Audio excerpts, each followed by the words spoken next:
Did I leave my case here for my laptop, for the camera? I did. Yeah. This isn't working either. I have to go sideways. Oh, are we live already? Okay, so a bit late for those that are tuning in, which is nobody at the moment, but we're gonna start. Okay.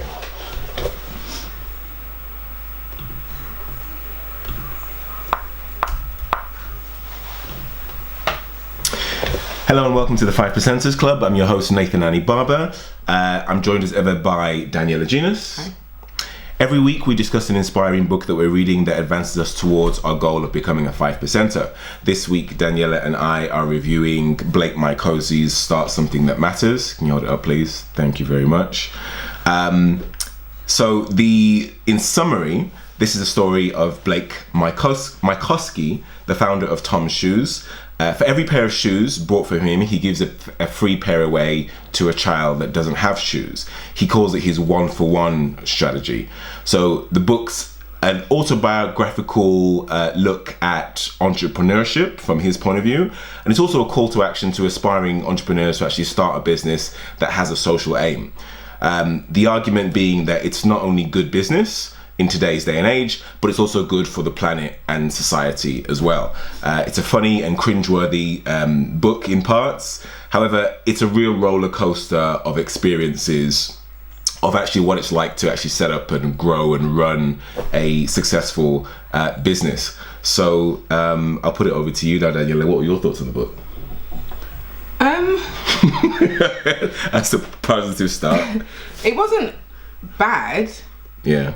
I don't know, I just think that at my stage, and our stage of development, I think it's probably a couple of steps behind, which sounds really quite conceited, but there wasn't anything in it that was new or novel. No. And I don't know, I just got the sense, it just seemed a bit self-important. Okay. And I think he's done a fantastic thing with his business, and I'm not taking away from that, but he made it sound like it's so easy. Yeah. And that's what I didn't really like. Yeah. This is just so easy. If you just make the decision to do it, it will just happen. Yeah. Whereas I feel like some of the other books we've read, even though they've achieved monumental success, they still are quite clear on it was challenging. And he does talk about some challenges, but it's also almost seems whimsical. Yeah. Like, yeah, that happened, but we got over it and then we made $1 million. Yeah. And I didn't like it. Like, I didn't engage with him. Okay. As the author, even though it's kind of semi-autobiographical, I can't even say the word, autobiographical. Yeah. Is that the word?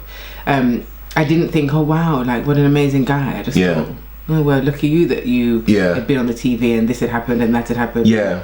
Look at you that these people called, like, that doesn't happen to the average person. It just happened. It almost seemed to like just fit into place for him. Yeah. He launched the business. He got some media coverage. He got onto the cover of Vogue, and then ultimately he got this amazing business. And he's like, hey guys, do this. Yeah. It doesn't work like that. Well, not in every case. I mean, in some cases, obviously, it does work in the way that he does it because it's worked for him. I guess he made it just seem a bit too easy. Okay.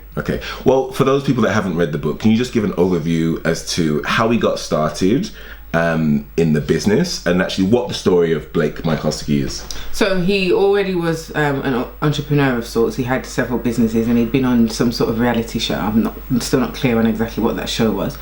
Then he decided to go to Argentina. I think, as part of something he was doing with one of his businesses or the show, he was traveling in Argentina with his sister, and then he started seeing these particular types of shoes, and then started to hear about people, I guess, and see children that had their feet damaged and been ill because of not having any shoes. Then he decided, I know, I'm going to take these shoes to America and sell them, and for every shoe that I sell, we will give a child with no shoes a pair of shoes. And that pretty much was it. Like, he just had the decision, that was it. He got, like, how much? 200 shoes made, went back. And this is where I also knew, like, this is just not the average person. Like, it's not the average situation, sorry. He brought some of his friends round. His friends bought the shoes immediately on the spot because they wanted to support it. So that doesn't happen to you? No. And that's not to say I don't have supportive friends. Yeah. I just think it was a bit fairy tale like. And I'm not saying that, again, I don't want to sound like I'm being hateful, because I still do think he's done a good job. But I just think for the average Joe, it's not a really realistic. So he sold those shoes to his friends told other people, and then within like a month or something, a major retail company called and said they wanted to sell the shoes. Like that, unless you have good networks to be able to speak to retailers or the media on their behalf, I don't think you can come up with a business idea today and in a month you already on every major media station. I mean, from my point of view, I think he actually did have a lot of challenges, and I think he's maybe glossing over it a little bit in the book. I think the purpose of the book really is to explain the fact that it's more about encouraging people to actually set up a social business. I think he talked about his business as almost as like an aside. Yeah, this happened and this is what we did and we created a social business. But really what I want to do is I want to talk to you about why you need to set up a social business and the importance of doing that. And I think almost his story was a little bit of an aside. Maybe that's just the way it came across, because I'm sure, I mean, in anything like this, you must have challenges. And he does talk about significant startup challenges that a lot of entrepreneurs have. So like he talked about the common challenges that we have dealing with fear and uncertainty, which I thought was really good. So, how do you deal with a situation where you've started, you launched a product, you've taken it to market, and you've got no idea whether or not it's going to resonate or not with the market, or whether or not, how do you deal with the fact that you don't have an income for a period of time, you've got a family, you've got maybe a job to support, you've got a job at the same time. How do you deal with fear and uncertainty? And I thought he had some quite good ideas around that. So one of the ideas that he had was, to write down your fears, because if you see them written down, it's easier to kind of get over them and kind of understand what the actual fear issue is.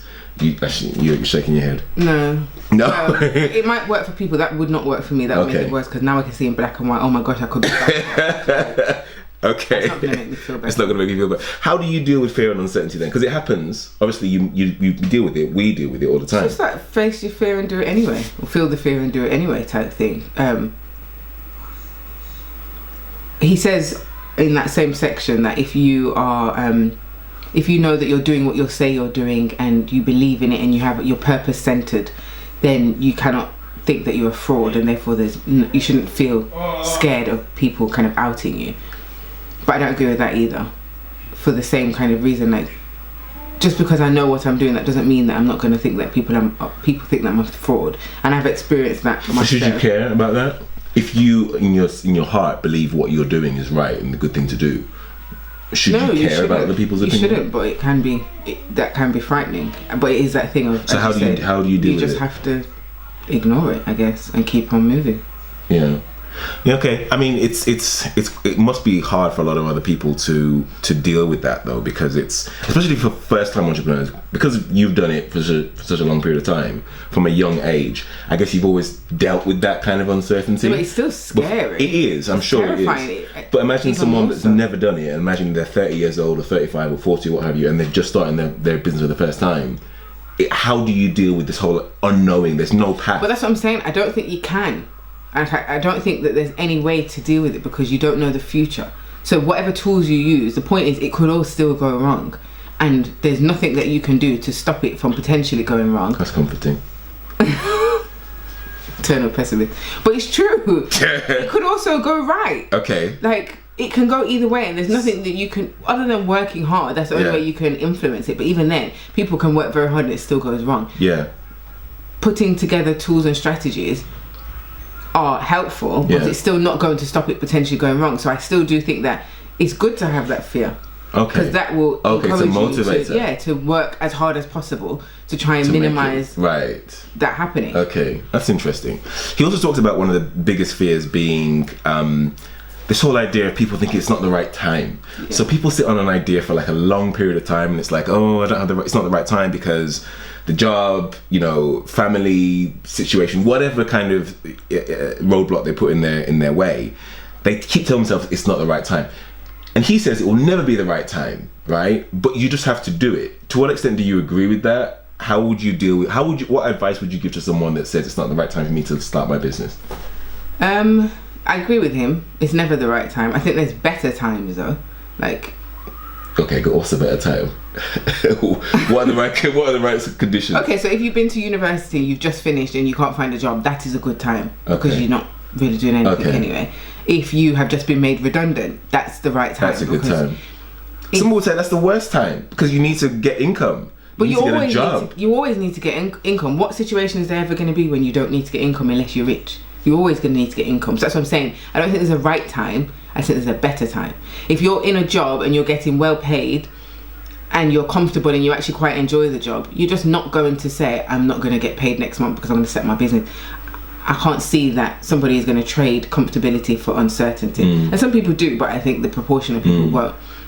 However, if you have been made redundant and you get a redundancy package, so you know for at least 3 months I can just about scrape by. Right. Or if you get fired, yeah, and you've got money saved, yeah, then that is a better time because you've not really got anything to lose at this True. point. I think that's a better time. Okay. Also, like for myself, for example, I was on maternity leave.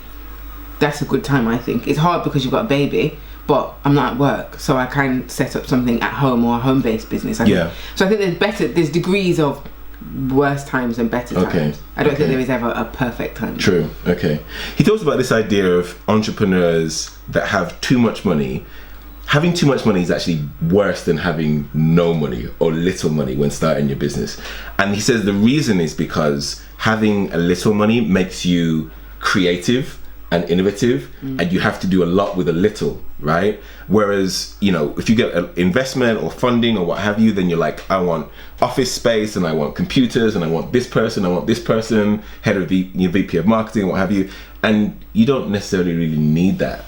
To what extent do you agree with that?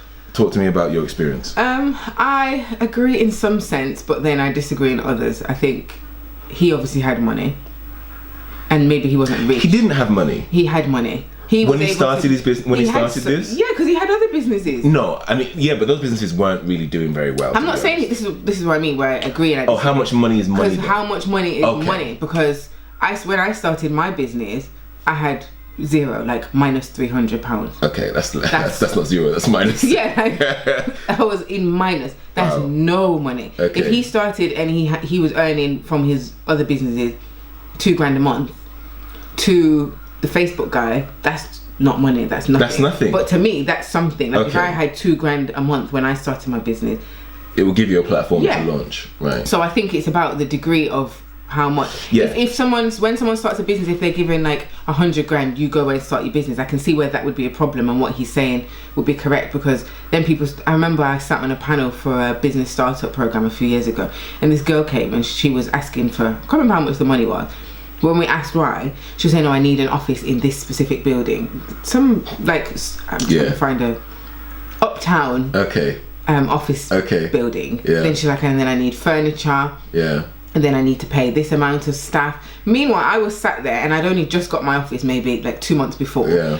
I specifically remember thinking my office at that point was like £180 a month, and she was saying she needed £1,800 a month for the office. I was like, it's the most ridiculous what are you talking about? Yeah. So I get his point from both sides. However, if I had money to bring in a business consultant from day one, for example, do you need that though? I don't think you would have needed that. I would have. No, because what he's saying is that lack of money makes you become the business consultant. You have to learn yourself the skills. But if you don't have them, the time, it slows you down. Of course it slows you down, but those skills that you develop through hardship are the things that are actually going to keep you in business over the long run, I think. Maybe not. They may be the things that make you successful 10 years down the line, but I don't think learning on the job it's a marathon, it's not a sprint. Yeah, but I don't necessarily think it's a qualification for that business that you're working in to be successful. I think it can be a hindrance, because if you don't have the business acumen, you're going to make stupid mistakes and you're going to make errors.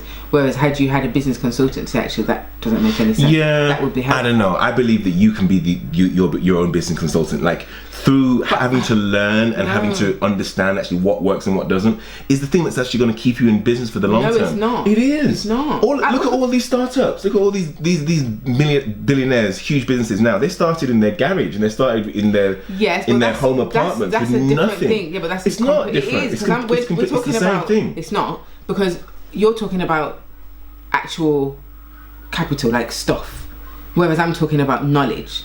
So yes, you can start in your garage with nothing. However, those people that started in their garage potentially and clearly knew what they were doing. So what I'm saying is, if you're starting no, not necessarily. They didn't know everything they knew a little not bit. Everything, because nobody knows everything. Exactly. So you start with what you have. But what I'm saying is, if you had a little bit of money to get some expert advice, if you are lacking, okay. So I started a business as I make shoes.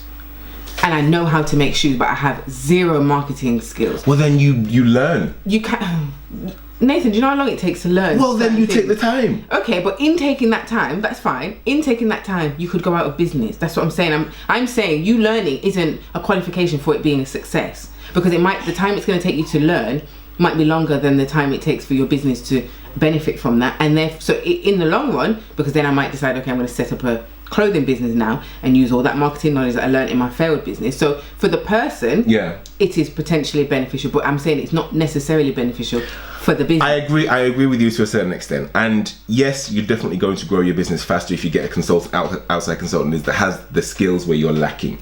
However, what happens in 12 or 18 months time if that person decides to leave?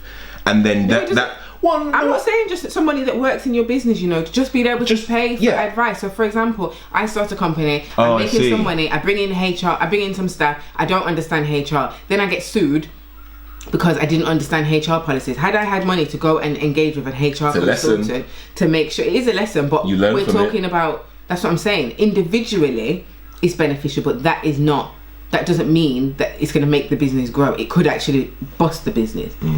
Okay. All right. So, going back to, the main purpose of the book. Hey, Marnie. Hi. Hey, beautiful. We just had a guest coming into the room. She wants to be in Bosch. I think she wants to voice her opinion. So, the main purpose of the book really is about starting a business that has a social aim, right, and social conscience. Now, there are lots of businesses that are either starting or big businesses that have a social aim to them or adding a social aim to them. So you hear of businesses like Prudential, IBM, 3M, McDonald's, Starbucks, Amazon, etc., etc. Now, do you think these companies actually care about social good, or are they just doing it because it's fashionable at the moment? I think that you can't really define. I think possibly within some of those businesses there are individuals that are really passionate about social and environmental change, and they have therefore created programs and put in policies and procedures to support that. But I also think that there's other people that are just doing it to tick a box, and because that's what everybody else is doing, or because that's what the public want to see us doing. So why did you start a social business? Because I was passionate about delivering social change. I, as a young black woman from the inner city, I felt there was a lot of opportunities that I wasn't able to engage with. There was lots of experiences that I wanted but didn't know how or where to go to experience them, and I wanted to provide something that would give other young people like myself those kind of opportunities. Yeah, so that's why I started. Sure. So it's something that is like passionate, it's deep down inside of you, that you needed to satisfy that through a business, and whatever shape that would have taken, whether it's a business or whether it's something else, you had to get that out of you some way, shape or form. So what advice would you give to those people? Because basically this is basically a call to arms to say, listen, start a social business. Don't just start any business, start something that matters.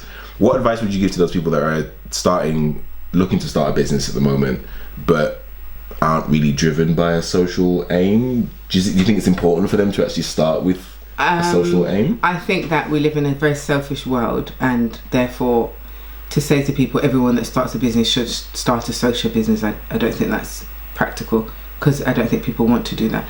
I think it's much easier to say whatever business it is that you start, consider your impact on the environment and society, and try where possible to implement areas within the business that have social and environmental positive impact. I think we'll make more progress that way. So talk to me about so why is it popular and fashionable now to actually start a conscious social business? Because look at the world we're living in. The environment is, well, I'm sure there's people like Donald Trump that think that congratulations, Donald, by the way. Whatever. that the global warming is 4 more years. Shut up. But it's not even funny. That's so annoying. But you can look around and you hear stuff like the tsunamis and And I'm sure these things potentially would happen anyway, but people are starting to pay more attention. Like, sustainable energy is a big deal at the moment, because the fuel and stuff that's not renewable, what happens when it finishes, what will happen to the world.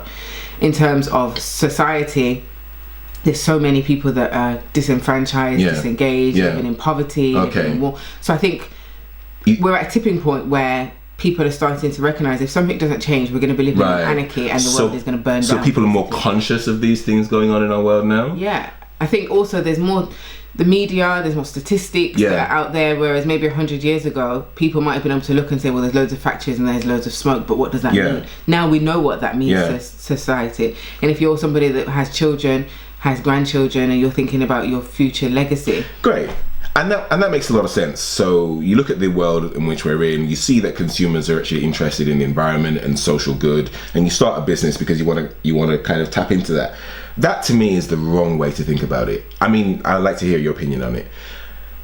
From my point of view, you should start a social business because it's actually something that you deeply care about and you're passionate about, and it's something that is in you, like you said, from day dot. No one had to tell you, look, you start a social business because it's actually good for business. You actually did it because you actually want to make a change in the world, right? Whereas the other people that may look at this and go, I'm going to start a social business because it's going to make me a millionaire, it's going to make me rich and successful and what have you, and that's not the way to look at it, in my opinion. No, I don't think it's the way to look at it. It almost seems as though that's what he's almost saying. He's almost like, start a social business because it gives you this benefit and that benefit and this benefit and that benefit, and it's like, well, how about the benefit of just like your own satisfaction? Yeah, but that's the problem. People are selfish. That's not enough. So it's not enough. It's not enough for most people. If it was, all businesses would have social elements or departments, but they don't. Why is that? Because people are not bothered. What they're bothered about? What are people bothered about? Profit. What is the bottom line? How much money can I make? I know so. That's what capitalism and consumerism is based on. That's what it's rooted in, and we're living in a capitalist society. But we've seen big businesses, Apple, Starbucks, Prudential, IBM, that have these social elements to them. Yes, they have to make a profit. As he says, you have to make a profit, but that's not the purpose. That's not the reason why they're there. No, they're there to make money. Let me ask. They're not there to make money necessarily. Okay, let me ask you. Go to a shareholder meeting. Trust me. Okay, so that's an interesting point then. So what is the purpose of business then? What would you say is the purpose of business? Well, that depends who you're asking. If you're asking I'm asking the owner. No. I'm going to ask the owner of. I'm going to ask Steve Jobs, who's dead right now, so I can't really ask him. But hypothetically, if he was alive, what is the purpose of his business? Would he say the purpose of his business? Let me give you some options. Would he say the purpose of his business was to make money? Was to satisfy shareholders? Was to employ people? Or is it for some kind of social good? I don't think it would be any of those. Okay, what would you say? It would be about imparting like a digital, I don't know the terminology, but I think that's what he would say. But that's also, like, why? Because that's what he was passionate about. But why impart a digital? Why start a digital, whatever it is you're talking about? Why do that? Is it to make money? Is it to satisfy shareholders? Is it for the employee? But like, why? Guess what? If it wasn't to satisfy shareholders, that would explain why he got fired from his own company, because he didn't satisfy shareholders, who are about profit. So the individual, it's not necessarily the individual person or the person that started the business. It's also about who are the shareholders, who owns and is responsible for the business. For them, it's about profit. Yeah, okay, we're talking about larger businesses here, but if we're talking about smaller owner-managed businesses, like you and I at the moment. There's a lot of reasons. They start business because they don't want to have an employer, because they want the flexibility, or what they think is the flexibility of running their own business, because they want to make money. Because I like making shoes, so I don't want to work for someone, so I'm going to make my own shoes. Or in my workplace where I make shoes, they don't want to listen to my ideas, so I'm going to make my own shoes. But don't you think there should be a bigger purpose to business over and above just They should. I think money? that it should be about, or there should, in every business, there should be somewhere something implemented to enact social or environmental change. But who enacts that? Who starts that? It has to be the owner or the founder. Yeah, but if the owner or the founder doesn't care, then why would it? That's my point. But what I'm saying is that he's saying that you should care because you get so many benefits from it, and I'm saying that's not the way to look at it. But it is. If it has to be, because if somebody is only bothered about making money, the only time they're going to listen is if you say, well, if you add a social element to your business, you're going to make money. That's when they're going to listen. Not it's going to make you feel good doing good. I don't care. I already feel good when I go to sleep in my 10,000 square foot house. Yeah, I don't know. I think after a while, I think you're giving too much credit to people. What do you mean after a while? I think after a while it becomes like standard. Like your 10,000 square foot bedroom, your silk pillows after a while it becomes like, okay, this is standard now. Yeah, so then they'll start a different business. No, I'm not. Start doing I think they start looking for purpose and meaning in their life. As he says, I can't remember where it was. Some people do. Other people have loads of affairs, throw money in people's faces. Start jumping out planes. But what we're saying is that society and culture is slightly changing because we're more conscious and aware of the shit that's happening. The stuff that's happening in our environment. I think it is. I don't think the whole society is changing. I think pockets of society are changing. I don't think it's also. Well, look, of course it is. Elected president of America, like 4 more years. You just need to stop that. Like Donald Trump is rich, so. How much is society changing? I don't know. That's a very good point. I mean, that moves us away from the conversation slightly, but clearly that's a very divided country because a lot of people voted the other way and a lot of people voted for Donald. At the end of the day, we can see that people who are progressive and are forward thinking and want to see change in the world typically voted for Hillary, but there are a large portion of the population that aren't as forward thinking as that voted the other way. And these are a lot of them. They said, I saw some of the interviews on the news, these are poor working class people who are saying we're fed up of the system screwing us over while we here poor, we need change. But then you go and elect a rich man. How much has this rich man helped you? Because you're complaining about the politicians, but this is a billionaire, right? Yeah. Like, how much has he helped you? Well, he's provided jobs. Well, but we've had that to the Mexicans, and which he doesn't like. He wants to build a wall. He's going to ask Mexico to pay for it. Is he still going ahead with that plan? I don't know, but he took the thing about Muslims off the website. Did he? He's backtracking. You need to backtrack. Anyway, listen, anyone can do it. I'm inspired by it, to be honest. Anyone can do it. Anyone is not a billionaire.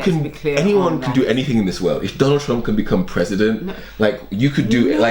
No. What do you mean? No, Donald Trump. This world has untapped possibilities. He's not just a random man. He's a billionaire. He's a random man. He's not a random man. He's a billionaire. If he was just Joe Bloggs, that wouldn't have happened. Number one. If he had been black, saying all the stuff that he'd been saying, or any other minority. Who knows? I know. That would not happen. How do we know? Because look at all the people that voted him and the stuff that they're saying. They wouldn't have elected him. Who was the black Republican guy that was talking a lot of crap? Who was his running mate for a long while?